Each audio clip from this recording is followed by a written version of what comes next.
32 years have passed since the first international conference on the Minoan Thallasocracy was organized by the Swedish Archaeological Institute in Athens. 32 years have passed since Elizabeth Schofield said, "Coming to terms with Minoan colonies." And after that, no doubt, we will continue the debate on the Thallasocracy with lively enjoyment for many years to come. At that time, the conference concluded with what we might call an acceptance of the term. With the passage of time, however, and despite new impressive finds in the Eastern Mediterranean, the controversy resumed as truth in archaeological science is a concept that is constantly being revised.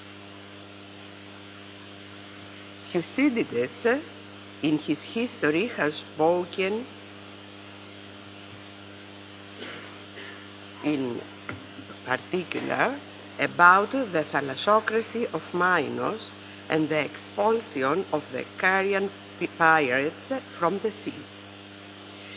Besides Thucydides, other ancient authors mention Minos and his Thallasocracy as they were fascinated by the touch and presence of ancient Cretan culture at the core of innumerable myths and traditions.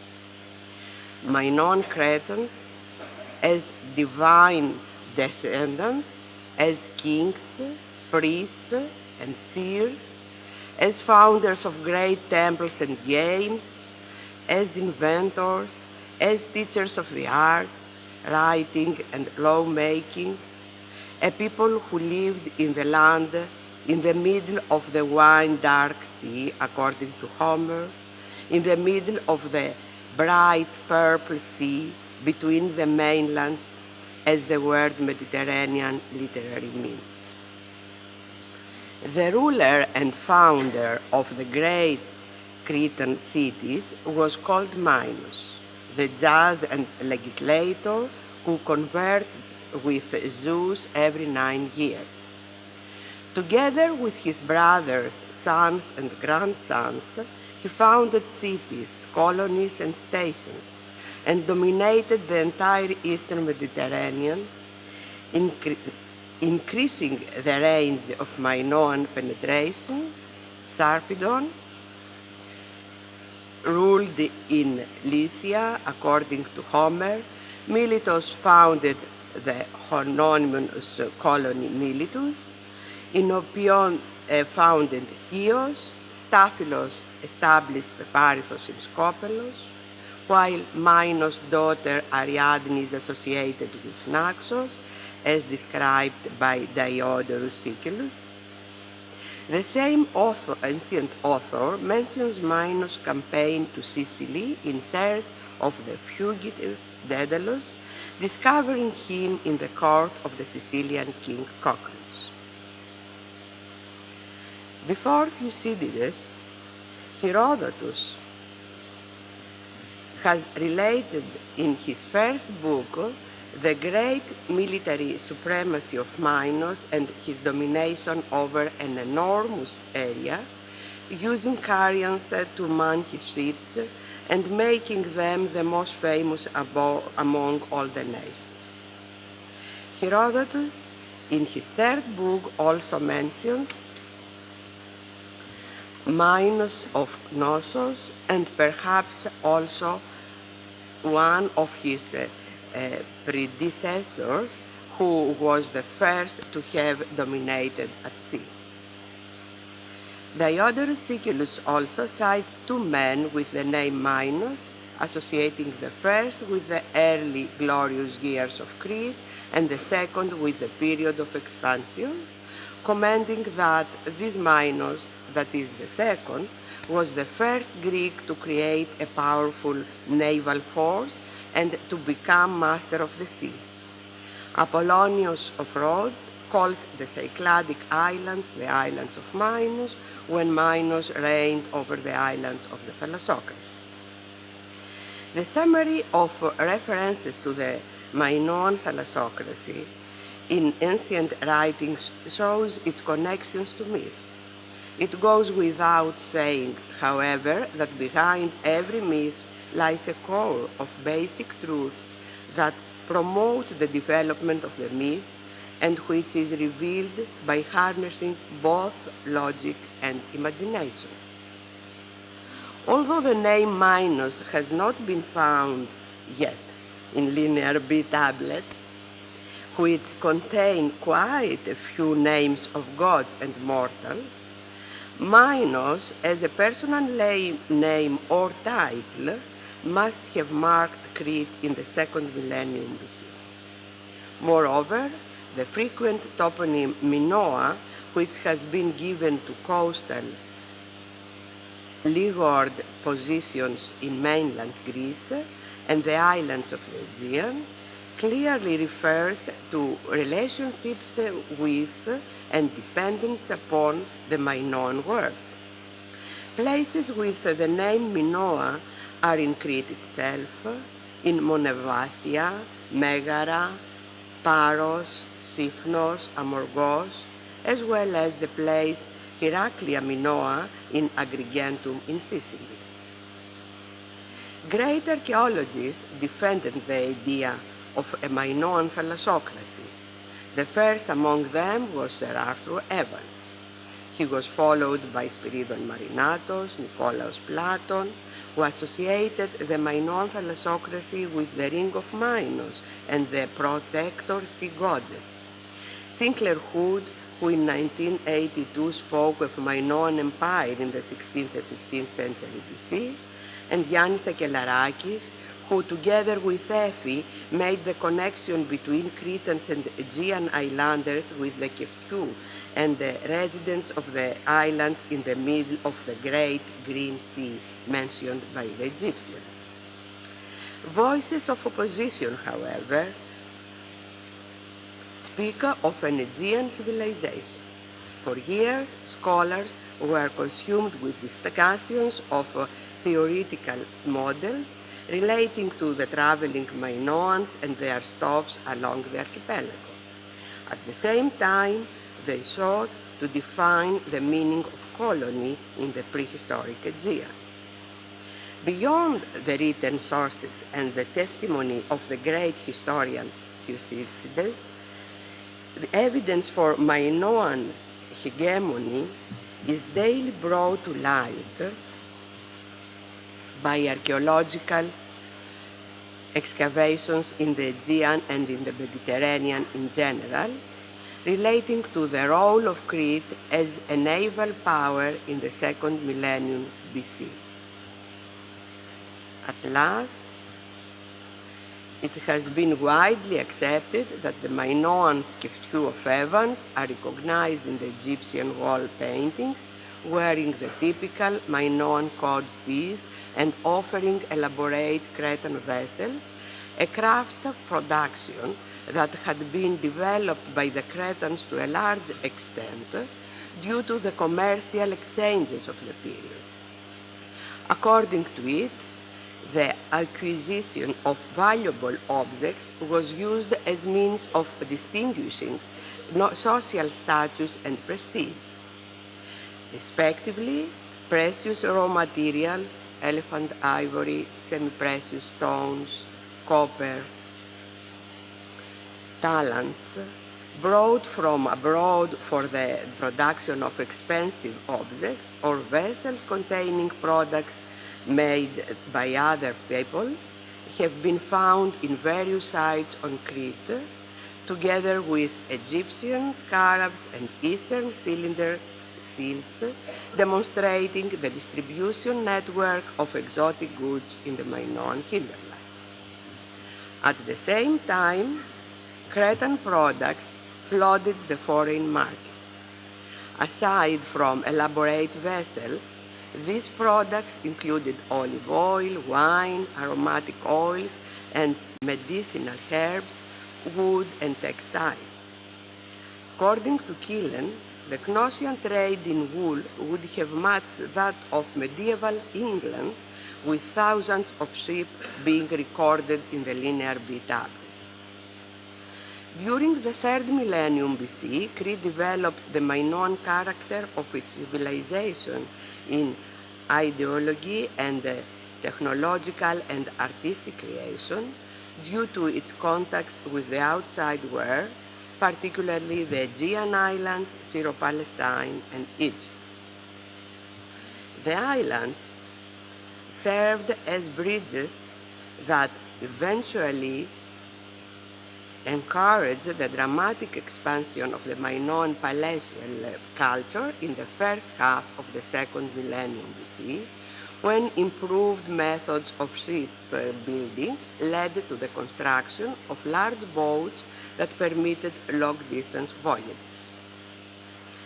Commercial harbor masters, trading posts, small settlements, and urban complexes of Minoan character were scattered throughout the Aegean and along the Asia Minor coast to facilitate trade and control of the sea routes. Many Aegean islands, the number of which continues to increase as archaeological research progresses, provide clear evidence for a strong Minoan presence. At Kythera, the closest island stepping stone between Crete and the Peloponnese, excavations conducted by Huxley and Coldstream at the site of Castrii yielded abundant evidence indicating a Minoan presence already in the 3rd millennium BC. In the first half of the 2nd millennium, this presence increased to such a degree as to be called a true Minoan settlement colony. Along with the settlement, there have been excavated multiple chamber tombs of Minoan type and high-quality neopalatial pottery and stone vases. The conical cups and the lentoid loom weights, a type rare on the mainland, put a final Minoan stamp on the settlement. Research continues to be conducted on the island with great success by Cyprian Brudman. The most important discovery, however, is the Minoan Peak Sanctuary, located 2 kilometers from Castrii at Agios Georgios to Vounous, excavated by Yannis Sakelarakis between 1992 and 1994. Among the plethora of ceramic Minoan figurines found there, the 83 bronze figurines provide irrefutable testimony as to the character and importance of the sanctuary. Sakelarakis also reports that he located other Minoan peak sanctuaries in the Aegean, in Rhodes, Kea, and possibly Naxos, a possibility that is very important as it indicates that the political, economic, and religious control of the Cretans could be exercised not only through their ships, but also through the network of peak sanctuaries. The commencement of excavations in Thera by Spiridon Marinatos in the decade of the 1960s, which brought to light the prehistoric Pompeii of the Aegean, gave a new impetus to the discussions of the Minoan Thallasocracy. Under his successor, Professor Christos Doumas, excavations continued, revealing the material remains of a prosperous world, one that is recognized as Minoan through its amazing wall paintings. The urban planning and construction, as well as the artistic expression, are Minoan in character. The multi-storied houses with ashlar walls and horns of consecration in the exterior, supporting wooden timberlands, complicated pier and door and pier and window partitions, and the lastral basin, are features of Minoan urban architecture. The strong Minoan influence can be seen in the fresco decorations, at least in regard to the appearance of the human figures, their hairstyles, their jewelry, and their dress. Men and women depicted in official religious civil activities with direct iconographic parallels in Crete, the characteristic affinities for nature, the scenes of more poetic dimensions including flying birds, swallows, dragonflies in the reeds, blue monkeys on rocks, Cretan wild goats and mountainous landscapes, sea routes, bays with Minoan or Aegean towns on their shores. But in addition, the examples of linear A script, clay ceilings of Minoan signet rings, and the system of weights and measures imply direct contacts and exchange with the central palatial administration. The use of loom weights, tripod cooking pots, and trays have exact parallels in Crete, and the Minoan imports are numerous. Thus, the coastal city of Akrotiri seems to be one of the most important settlements in the Aegean of that time. In Milos, Minoan influence is emphasized by the type of wall paintings and ceramics brought to light by the excavations, mainly by Colin Renfrew at Phylakopi, flying fish and the seated female frescoes, a linear A tablet fragment, Minoan-style vases are among the impressive finds. There is an intense Minoan presence on the island of Kea, as suggested by the finds of the American excavations conducted by Kaskis. These include linear A script examples, products of Cretan ceramic workshops or imitations, loom weights, and Minoan type figurines from a temple.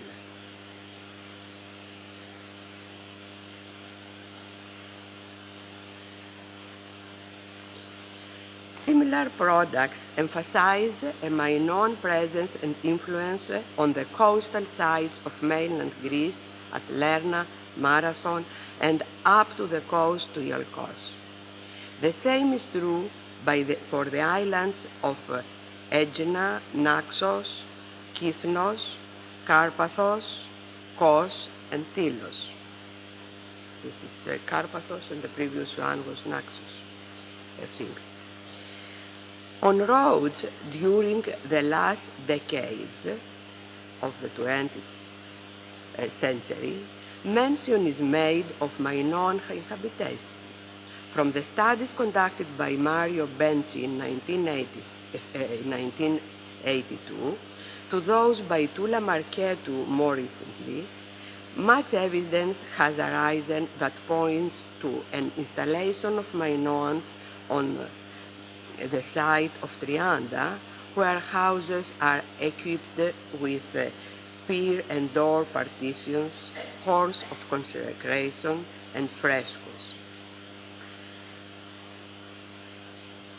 The common type of Minoan bronze figurines has been found in the broader area. You see the door and piers partition here in Trianda, frescoes, and these Minoan figurines not only from Rhodes, but from Kalymnos too. On Kos, the typical architectural type of pier and door partition has also been recognized. In Samothrace, Dimitris Matsas discovered pottery, seals, and examples of Minoan script, indicating the movement of Minoan merchants In the North Aegean, they are Minoan sherds, the famous ceilings, most likely heading towards the Black Sea and administrative transactions with Crete. Very common ceramic types of pottery, and this called piriatiri, the brazier, and the common loom weights. Similar finds were made by Christos Boulotis at the excavations of Koukonisi, Limnos, where workshops processed copper and procured semi-precious stones like those at the harbor of Knossos, along with typical Minoan pottery. Excavation at Koukonisi. You see the conical caps here, and again similar types.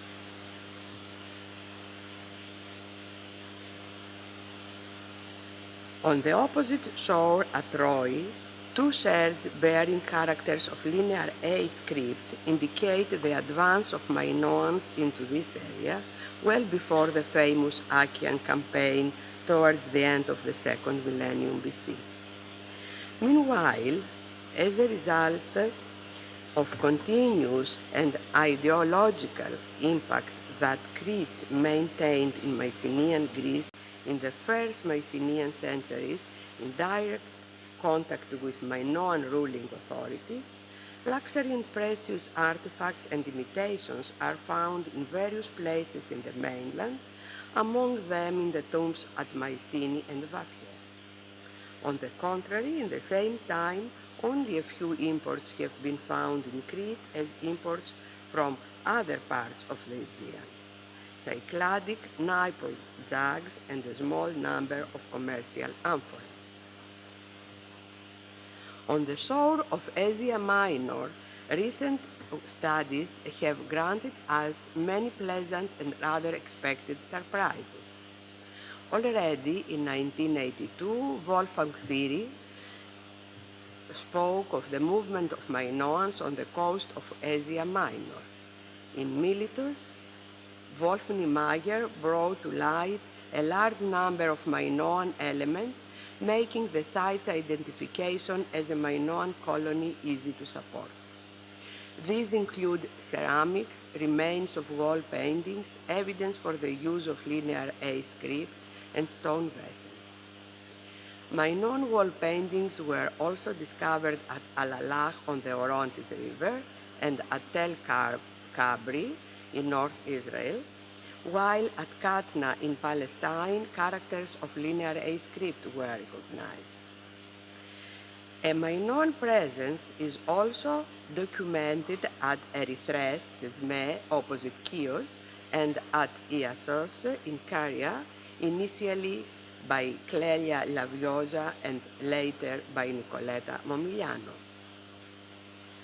A completely unexpected discovery was the recognition of Minoan wall paintings in ancient Avaris, modern Tel El Daba in Egypt, by Manfred Bitak.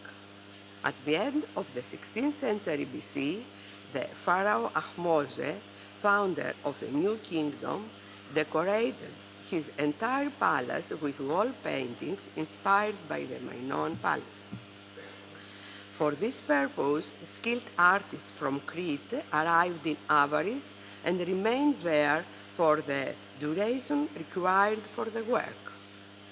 Bull-leaping scenes set against a background of Minoan labyrinth, and lions, leopards, and wild goats are rendered in such a way as to make direct reference to the drawing execution of a Gnossian artist.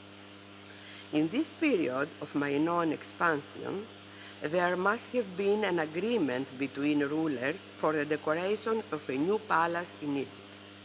Moreover, the trading interests of the Minoans, as masters of the sea, centrally coincided with the concern of the newly established new kingdom for security at sea. A throne room identical to the Cnossian one has been proposed. All of the above lead to the conclusion that Minoan Crete in the first half of the second millennium was a powerful naval force that dominated the Aegean.